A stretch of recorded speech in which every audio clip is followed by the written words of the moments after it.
तो आज हम क्या पढ़ेंगे? आज हम पढ़ेंगे फॉर्म टैग के बारे में। ठीक है, यहाँ पर हम हेडिंग डाल देते हैं H1 form tag. Okay, form बनाने के लिए हमें यहाँ पर फॉर्म टैग की नीड होती है, तो हम यहाँ लिखेंगे FORM फॉर्म। एंटर प्रेस किया तो फॉर्म का ओपनिंग एंड क्लोजिंग टैग आ गया, है ना। और साथ में एक एट्रीब्यूट आया है एक्शन का। ठीक, ये एक्शन क्या करता है ये अभी हम बताएंगे आपको थोड़ी देर में। ठीक, फिलहाल के लिए हम इसको हटा दिए। अब क्या रह गया? खाली हमारे पास फॉर्म का ओपनिंग टैग और फॉर्म का क्लोजिंग टैग रह गया है। तो देखो, सबसे पहले सपोज हमें यूजर का नाम लेना है, यूजर से नाम फिलअप कराना है, तो हमें उसके लिए एक लेबल लगाना होगा। लेबल एंटर किया। अब लेबल के अंदर भी एक एट्रीब्यूट आया फॉर नाम का। ठीक, अभी इसको हम खाली रहने देते हैं। लेबल में लिख दिया हमने यूजर नेम। ठीक है, अब यूजर नेम उसको दिखेगा लिखा हुआ यूजर नेम, लेकिन वो अपना नाम किस में डालेगा उसके लिए एक इनपुट फील्ड बनानी होगी हमें।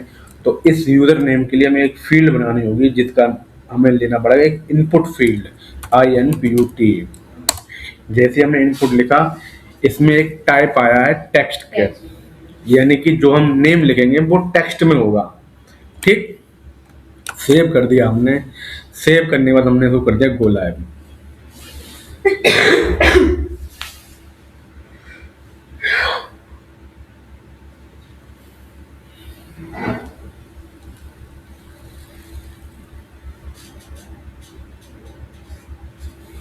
आ गया यूजर नेम। अब यूजर यहाँ पे आप कुछ भी अपना नाम टाइप कर सकता है।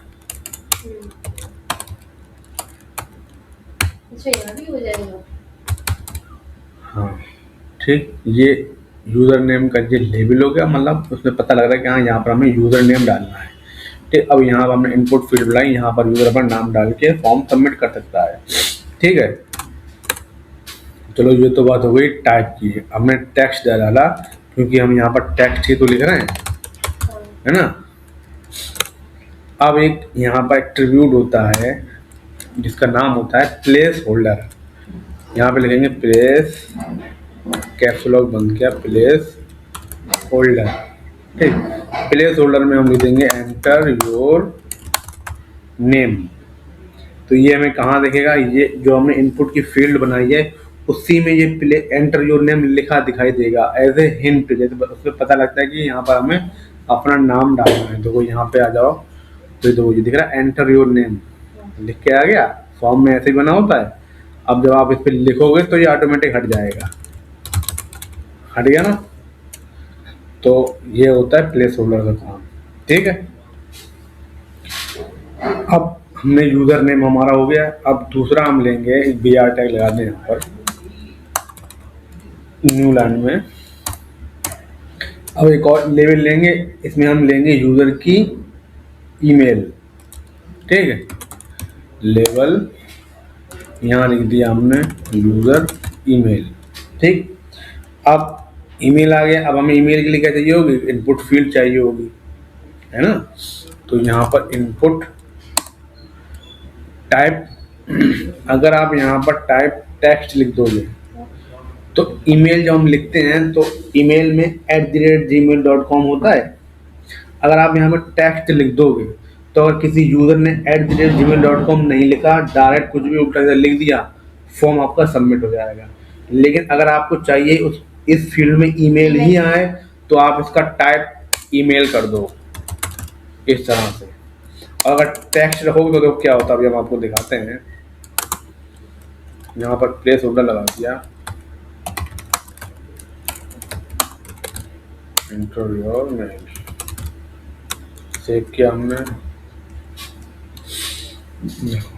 यहाँ पर सपोज यूजर नेम डाल दिया हमने मधु। ठीक, अब ईमेल हमने डाल दिया MADHU और नहीं लगाया हमने, gmail.com से लगा दिया। तो ये गलत है ईमेल। अगर हम इसको फॉर्म सबमिट करेंगे सबमिट हो जाएगा। अभी हम लोग इसमें एक बटन बना देते हैं, अभी हम इसको एक बटन बना देते हैं। यहाँ पर बटन बनाने के लिए हमें इनपुट टाइप सबमिट लेना पड़ता है। क्या? सबमिट, क्योंकि ये सबमिट करने का बटन होता है और यहाँ पर वैल्यू उसकी देना होती है। इस वैल्यू में आप जो भी लिखोगे वही उस बटन का नाम हो जाएगा। सपोज हमने लिख दिया रजिस्टर या सबमिट लिख दिया, बटन का नाम भी हमने सबमिट लिख दिया, तो बटन का नाम सबमिट आएगा। अभी देखो बटन आ गया।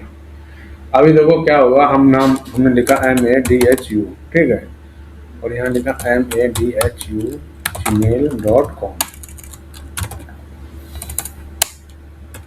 ठीक। अब हमने सबमिट किया तो फॉर्म सबमिट हो गया, ठीक। क्यों हुआ? क्योंकि हमने इसका टाइप टेक्स्ट रखा हुआ है, हमने वहाँ पर गलत ईमेल डाल दी और हमारा सबमिट हो गया। लेकिन हम चाहते हैं गलत ईमेल ना आए हमारे पास, एक्चुअल जो ईमेल होती वो आए। तो अब यहाँ पर आप लिखोगे टाइप ईमेल, सेव किया, वापस से ब्राउज़र पे आया, हमने फिर से डाला नाम DHU। अब अगर हमने @ नहीं लगाया, ठीक, gmail.com लिख डायरेक्ट। अब हमने सबमिट किया तो एरर शो कर रहा है, please include an @ in the email address madhu@gmail.com is missing an @ है ना। तो आप उस टाइप में टेक्स्ट की जगह ईमेल डालना है। तो यहाँ पर अब @ लगा दिया हमने, अब देखो सबमिट हो जाएगा। हो गया सबमिट। तो नेम देख लिया हमने, ईमेल देख लिया, सबमिट बटन देख लिया कैसे बनाते हैं। अब हम सपोज यूजर से लेंगे पासवर्ड, ठीक। तो इसके लिए भी हमें क्या बनाना पड़ेगा, लेबल, और लेबल में हमने लिख दिया यूजर पासवर्ड, ठीक है, पासवर्ड लिख दिया। यहाँ पर हम लिखेंगे पासवर्ड के लिए भी इनपुट फील्ड बनानी होगी हमें। अब देखो पासवर्ड में हमने टाइप टेक्स्ट लिखा है, ठीक। अभी हम टाइप टेक्स्ट ही लिखा रहने देते हैं और यहाँ पर लिख देते हैं place holder enter your password, ठीक। सेव कर दिया हमने।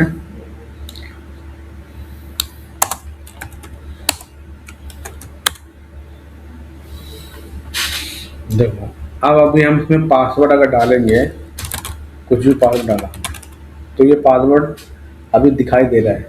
लेकिन जब आपने देखा हो, जब आप फॉर्म में पासवर्ड डालते हो तो डॉट बन के रहता है ना। अगर आपको वो चाहिए तो आपको यहाँ पर इसका जो टाइप है वो क्या देना पड़ेगा, पासवर्ड, PASSWORD। सेव करा हमने, ब्राउजर पे आए। अब देखो हम कुछ भी टाइप करेंगे तो वो डॉट बन के आएगा, है ना।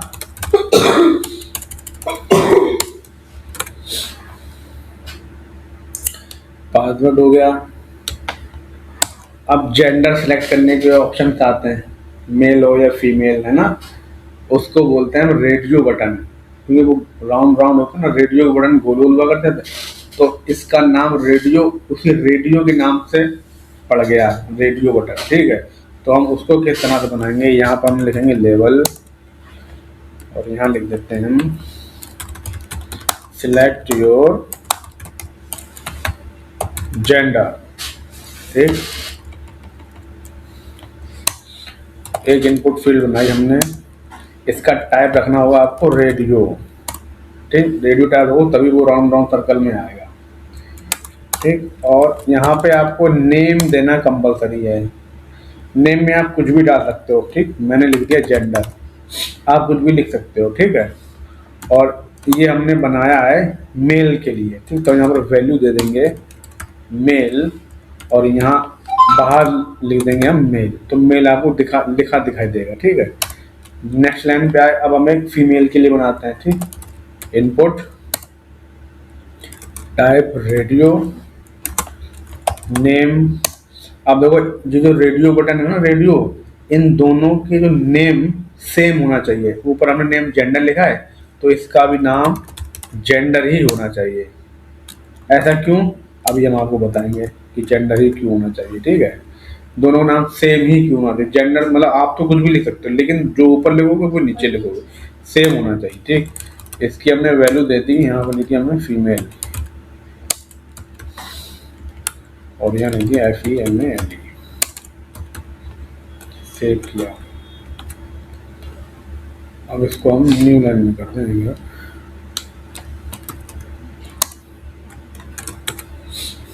तो देखो एक भी बना दें BR टैग,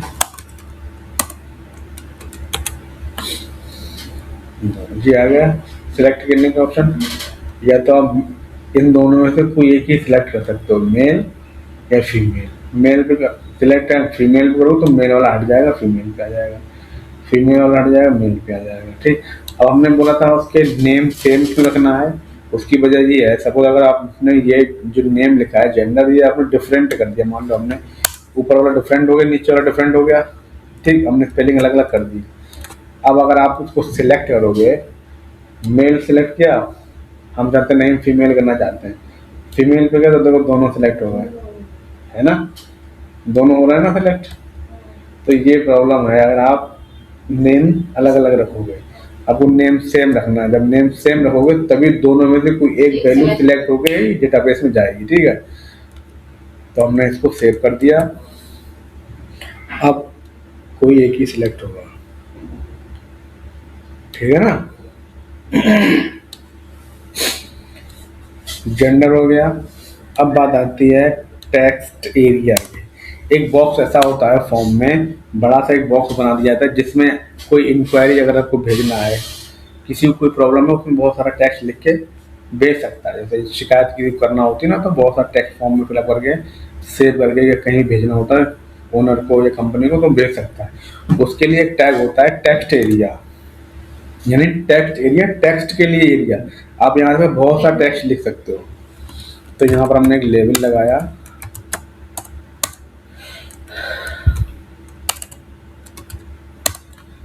और यहाँ लिख दिया अबाउट अस, अबाउट अस, या लिख दो कंप्लेंट।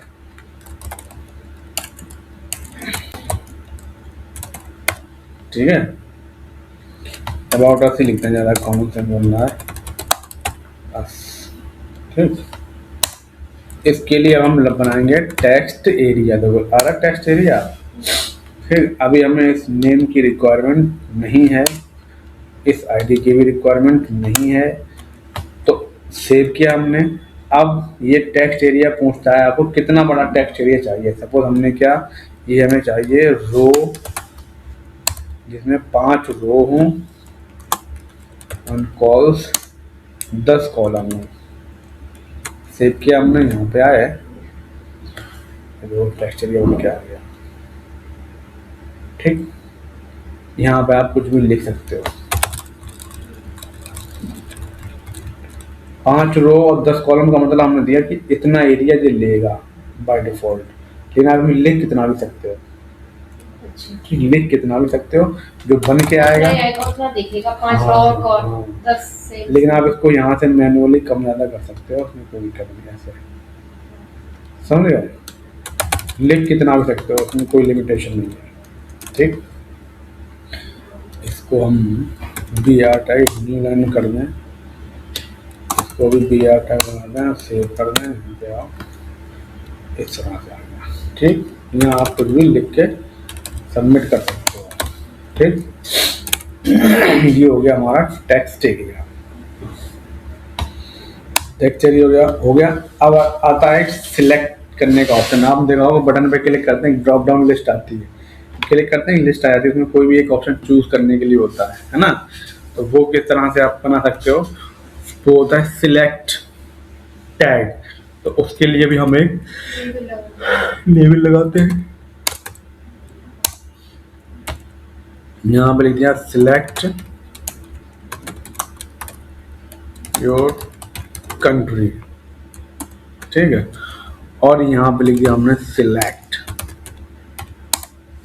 ठीक, अभी हमें यहाँ पर नेम की जरूरत नहीं है, ना ही आईडी की जरूरत है। अब हमने देखो सिलेक्ट टैग तो लगा दिया, अब सिलेक्ट क्या करवाना है उसके हमें ऑप्शन देना होंगे। ठीक, तो यहाँ पर ऑप्शन टैग आता है, ऑप्शन। ठीक है। तो सपोज हमने लिख दिया इंडिया, ठीक, यहाँ पर लिख दिया हमने इंडिया। अब जो दो जगह इंडिया क्यों लिखा है, उसकी एक वजह है, इस वैल्यू में जो इंडिया हमने लिखा है, ये वैल्यू जो इंडिया में लिखा है ये तो चली जाएगी डेटाबेस में, और यहाँ पे हमने जो इंडिया लिखा है ये ब्राउज़र में हमें शो होगी। जब हम सपोज इंडिया या चाइना जापान कोई भी चीज़ एक सिलेक्ट, सपोज हमने इंडिया सेलेक्ट किया, तो ये जो इंडिया ऑप्शन टैग के अंदर रखा है ये तो आपको दिख रहा होगा। जब आप इस पर सिलेक्ट करके सबमिट बटन दबाओगे तो ये वाला इंडिया जो है ये चला जाएगा डेटाबेस में, जो जिस ओनर की वेबसाइट होगी उसके पास चला जाएगा, उसे पता लग जाएगा कि इसने इंडिया सेलेक्ट किया है। ठीक है, एक ऑप्शन हो गया ये।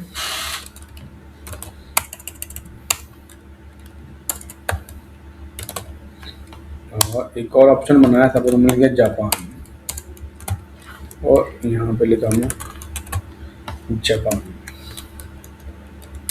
एक और ऑप्शन बनाया, यहाँ लिख दिया हमने अमेरिका।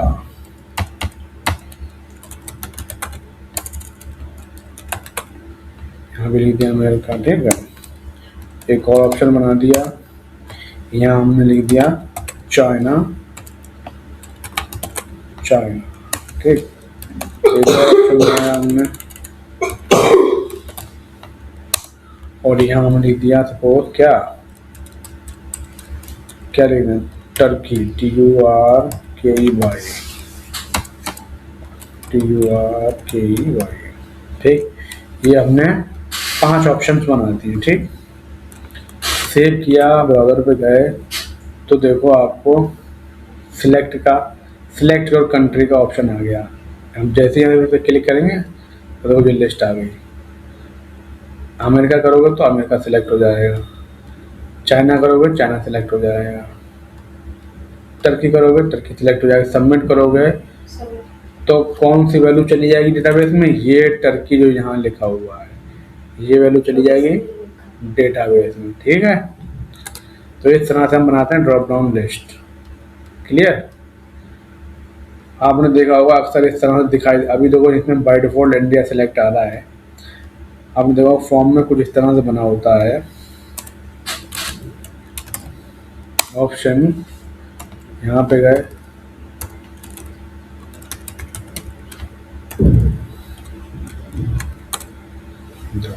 इस तरह का आता है, जब इस पे क्लिक करते हो तब आता है यहाँ पर चाइना। अच्छा, हमारा जो पहले था वो इंडिया था इसलिए भी आ रहा था उसमें भी। हाँ, पहले हमने बाय डिफॉल्ट इंडिया सेलेक्ट आ रहा जो सबसे टॉप पे था। ठीक है, अब हमने एक डिज़ाइन बना दी, ज़्यादातर फॉर्म में इस तरह डिज़ाइन बनी होती है ना। तो इस तरह से हम क्या बनाते हैं अपनी ड्रॉप डाउन लिस्ट। ठीक, समझ गया ड्रॉप डाउन लिस्ट। अब एक बच रहा है आपका फाइल अपलोड। अगर करवाना हो, फाइल अपलोड का भी ऑप्शन आता है। तो आपने देखा आधार कार्ड की वेबसाइट पे या किसी और वेबसाइट पे लोग कहते हैं अपना आधार कार्ड अपलोड करो या मार्कशीट अपलोड करो, अपलोड करने का ऑप्शन आता है यहाँ पर। तो वो किस तरह से करते हैं हम, लेबल लगाया, ठीक, यहाँ लिख दिया अपलोड योर फाइल। ठीक है, इसके लिए हमने इनपुट बनाया, इसका टाइप रख दिया हमने फाइल। आपको इसका टाइप फाइल रखना पड़ेगा तभी फाइल अपलोड कर पाओगे। सेव कर दिया, ब्राउज़र पे गए, इसको हम BR कर देते हैं, यहाँ से BR, एक यहाँ पे BR, यहाँ पे आ जाओ। देखो ये देखो अगर अपलोड योर फाइल, यदि हमने उसका टाइप फाइल किया तो ये चूज फाइल का ऑप्शन दे रहा है। यहाँ पे क्लिक करा हमने, क्लिक करने के बाद देखो अभी आपको एक डायलॉग बॉक्स खुलेगा अपलोड करने के लिए। आ गया। सपोज यहाँ से हम ये हमने सिलेक्ट किया, ओपन में क्लिक करा, ये देखो आ गया HTML टेस्ट पेपर सिलेक्ट हो गया। सबमिट करेंगे तो ये फाइल चली जाएगी डेटाबेस में। ठीक है, इस तरह से आप अपलोड फाइल का ऑप्शन बना सकते हो। अब एक लास्ट चीज बचती है आपकी जिसे बोलते हैं हम चेक बॉक्स।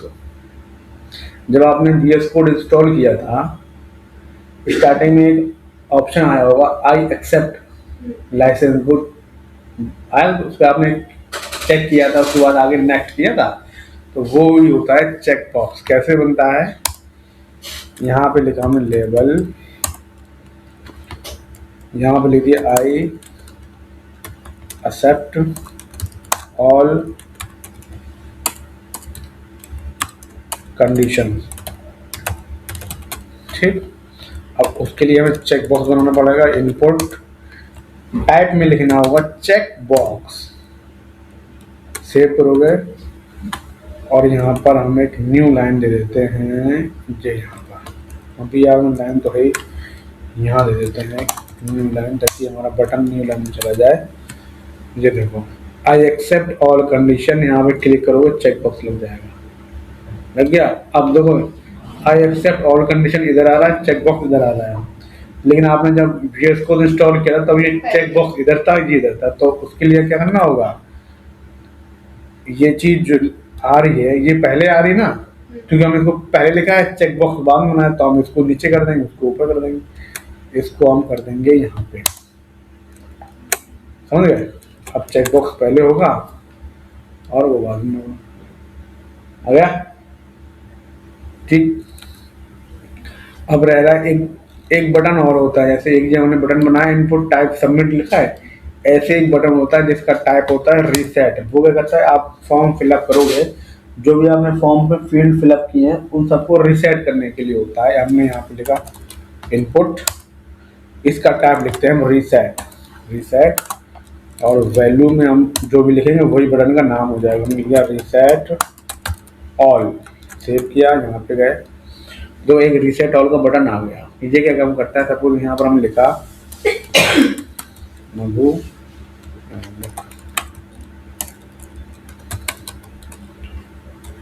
@gmail.com, पासवर्ड में कुछ भी डाला, जेंडर सेलेक्ट किया, I am developer, country select की चाइना। ठीक, ये सब तो हम सिलेक्ट कर लिए। अब आप चाहते हो नहीं है, आप चाहते हो हम फॉर्म दोबारा भरेंगे, इन सबको हटाना चाहते हो, तो आप यहाँ से रीसेट ऑल पे क्लिक करो, वो सब रीसेट हो जाएगा। हो गया ना। तो ये था आपका फॉर्म कि हम किस तरह से फॉर्म को यूज करते हैं। लेकिन हमने अपने स्टार्टिंग में आपको बताया था कि हम फॉर्म के अंदर एक एक्शन एट्रीब्यूट आया था, साथ में आया था। तो यहाँ पे आपको एक्शन लिख देंगे। अगर एक्शन का काम होता है कि जब आप फॉर्म सबमिट करो, उस सबमिशन के बाद क्या हो कि आपका डेटा कहाँ जाना चाहिए। अभी हम अपने फ्रंट एंड कर रहे हैं, डेटाबेस का काम नहीं कर रहे हैं, यानी कि जब हम डेटाबेस का काम करेंगे तो हम यहाँ एक्शन पे वो लिंक डालेंगे जहाँ पे हम डेटाबेस इसका बैकएंड हैंडल कर रहे होंगे, ठीक है ना। तो एक्शन पे हम अभी क्या कर सकते हैं, अभी हम एक्शन पे दूसरे पेज पे भेज सकते हैं। जैसे ही फॉर्म सबमिट हो तो एक दूसरा पेज खुल जाए। सपोज एक हम फॉर्म बना लेते हैं, यहाँ से सॉरी एक पेज बनाए, जैसे सपोज ये कॉन्टैक्ट पेज है, यहाँ पर हम लिख देते हैं form submit successfully, form submit successfully. ठीक, जैसे फॉर्म सबमिट हो जाएगा तो लिख के आ जाएगा फॉर्म सबमिट सक्सेसफुली। यहाँ पे आओ, चार्जर लगा दें, नहीं चलो कोई बात लगा दें, चार्जर लगा देना, बंद हो जाएगा।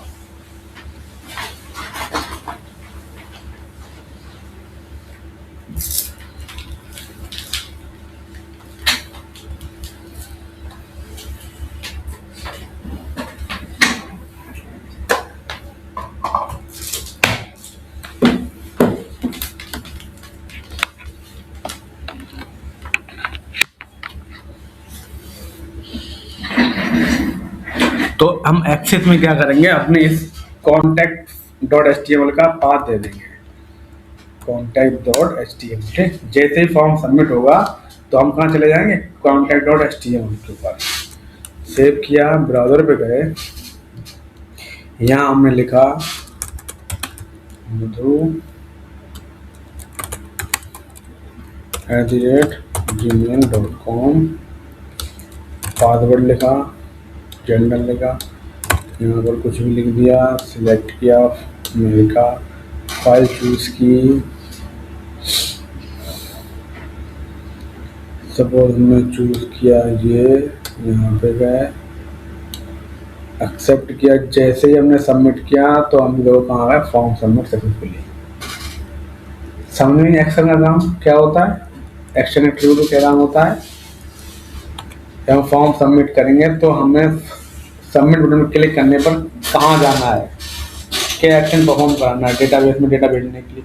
इसका जो काम होता है बेसिकली, जो हमने फॉर्म फिलअप किया है इसका डेटा लेके डेटाबेस में भेजने का, ठीक, वो एक्शन के थ्रू होता है। ठीक है, इसमें एक एट्रीब्यूट और होता है जिसका नाम होता है मेथड।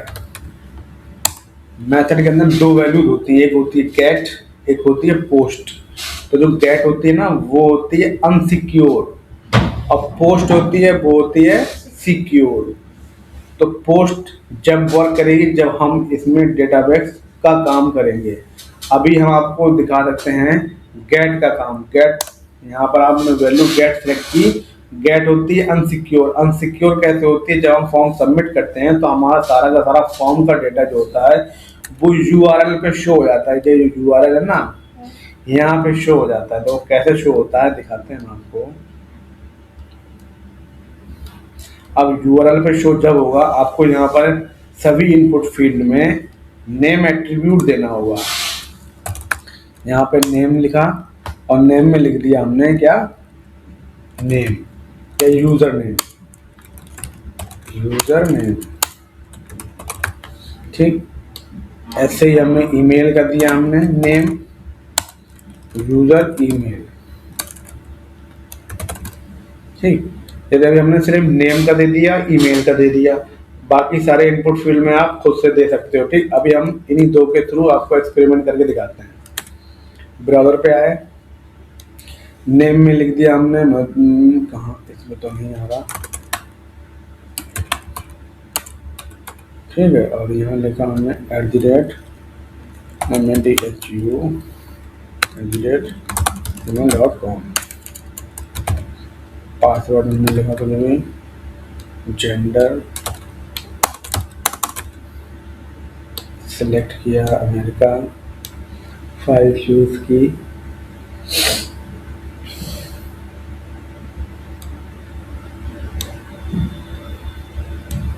एक्सेप्ट। जब हम सबमिट किया, जब हमने नाम मधु डाला था, जब मधु दिख रहा है, यूजर नेम madhu@gmail.com दिखा दे रहा है, फीमेल जेंडर दिखा दे रहा है। तो ये अनसिक्योर हुआ ना, हमने जो डेटा फिलअप किया वो URL में शो हो रहा है, कोई भी हैकर इसको हैक कर सकता है ना। तो इसलिए गेट जो वैल्यू होती है मेथड की वो अनसिक्योर होती है, पोस्ट सिक्योर होती है। पोस्ट अभी आपकी वर्क नहीं करेगी, क्यों, क्योंकि अभी हमने इसमें डेटाबेस यानी बैकएंड का काम नहीं किया है। जब हम बैकएंड इसमें कनेक्ट करेंगे तब पोस्ट का वर्क होता है, तो वहां पर हम पोस्ट के थ्रू डेटा भेजते हैं। यहाँ पर सिलेक्ट कर लेते हैं क्या, पोस्ट, तब डेटा भेजते हैं। पोस्ट सिलेक्ट होता है तो डेटा हमारा यहाँ URL में शो नहीं होता है, समझ गए। तो इस तरह से पोस्ट जो होता है वो सिक्योर होता है, गेट अनसिक्योर होता है। बात क्लियर हो गई।